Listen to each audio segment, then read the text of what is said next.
Hey, how's it going, everyone? Thank you for coming and viewing this video. Today, we're going to look at the Amazon advertising dashboard. The way in which you get onto this is by firstly opening a Seller Central account. It needs to be a professional account. Right? This is where you pay a monthly amount to Amazon. That's the only way you can actually start serving ads. So once you've paid that amount and you've got yourself a professional account on Seller Central, you then click on the far left tab and you scroll down to advertising and then campaign manager. This puts you straight into the campaign manager dashboard. So this is what it looks like when you get into campaign manager. So here you can see a kind of an overall kind of look at your account's performance.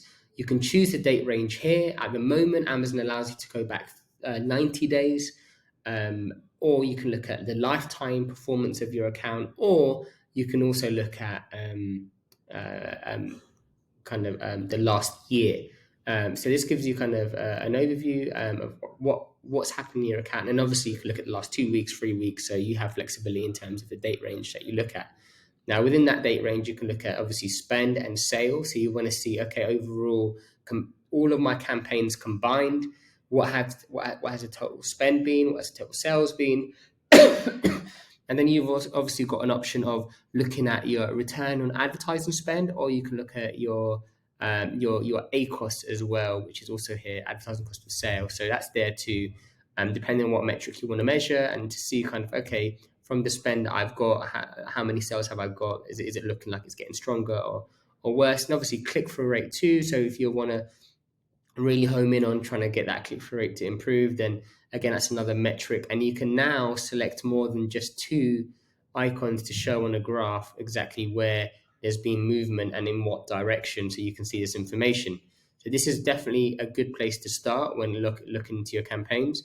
We always recommend as well, if you're looking at sales data, don't look at the previous day's worth of data, especially when you're doing really high volumes, because attribution hasn't really kicked in yet. I would say give it up to about 7 days. Then you're going to get a much better idea of, okay, how many sales have actually come through your sponsored ads. Now in this section here, you've got all your campaigns, and it tells you the type of campaign that you have, and you can filter by active campaigns and paused campaigns. You can look at type, so you can look at the different types of campaigns that you got. Is it sponsored products, sponsored brands? Is it display ads? Or you can look at the targeting as well. Is it auto? Is it manual? And you can even look at it through portfolios that you create. So you can have different portfolios. Let's just say for a certain type, for ASINs, for example. So if you want to group them into ASINs or product types, you can create those portfolios and see, okay, how has that portfolio performed just on its own compared to everything else? There's a whole range of different filters that we have access to. You can then just look at those particular campaigns, because once you get into this, once you start building campaigns on ads, it can lead to become a lot of campaigns. Right now, one of the most important things when you're creating these campaigns is having a clear structure in terms of a naming convention. You want to be able to search and find certain types of products, for example. So you want to probably put the ASIN into the campaign, or you want to look at certain themed products as well. So you can see a bigger picture of how all those campaigns are performing. Now, as well as that, you also have access to columns. And here you can actually kind of customize what information you look at when you're kind of reviewing each of the campaigns. So this won't be an overall dashboard. This will be within the campaigns. So there's quite a lot of new things that are coming, which probably won't be new once this video is out after some time. But some of these are going to be tailored towards certain types of campaigns that you have. So new to brand sales, you're only going to really be able to see that through sponsored brand campaigns. There's going to be a whole range of different, but mess around, see what fits, customize your templates, kind of look at what you want to appear for and select them here. And then once you click select, you can also unapply anything from this section and kind of add another column, and you can go as crazy as you want with this. And it just means you've got to scroll to the right quite a bit. So this is the customized column section. Okay, so now I've moved on to the budget section. So within the budget section, you can see, okay, what the average time you are in budget within campaigns, right? Anything that hits 100% is great. It means you're in budget 100% of the time. So this is just a quick filter we do. So we look at anything that's got less than 100% in budget and advertising cost of sale of less than 40. You can see here with this particular account, it looks like it's under control. So well done to whoever the account manager is. They kept it strong, but this is at 50%, 40%, and you're getting a good ACOS. And you really need to kind of consider now putting the budget up, bearing in mind, whatever your ACOS targets are, because every campaign is going to have, every different product you sell is going to have different margins. So you really need to understand, okay, what is your break-even ACOS, and what is it you're looking to get under, and what's the particular target of that account as well. So if you're really trying to scale and get exposure, it might not be ACOS you're looking at. You just want more exposure. So that's something else to bear in mind. So I really like the product section, because within the product section, you can actually look at one individual product and see all the campaigns that is associated with that product.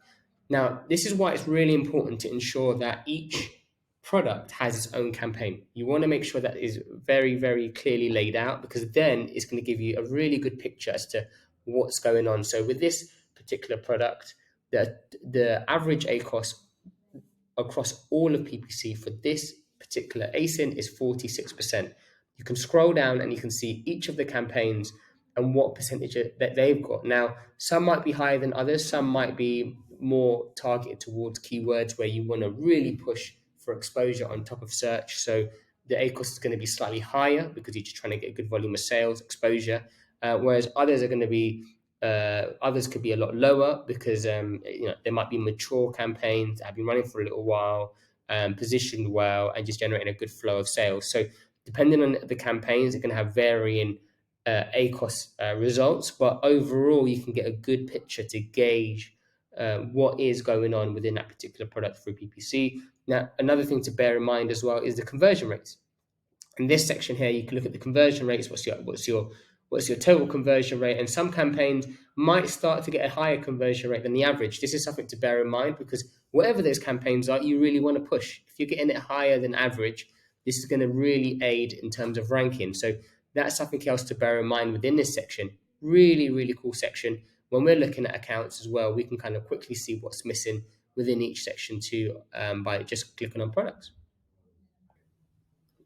Now, within this targeting tab, you can actually look at every single keyword, ASIN, whatever you want, all in one place, right? It's just very quickly, it allows you to kind of make quick decisions. So this is just a random example. This isn't something we use, but we just kind of action straight away, but it gives us a good insight. So if we want to look at anything that has an ACOS higher than 100%, right? Anything that is secondly enabled and has more than 20 clicks, we can look at kind of these particular targeting types just to see, okay, what are they doing?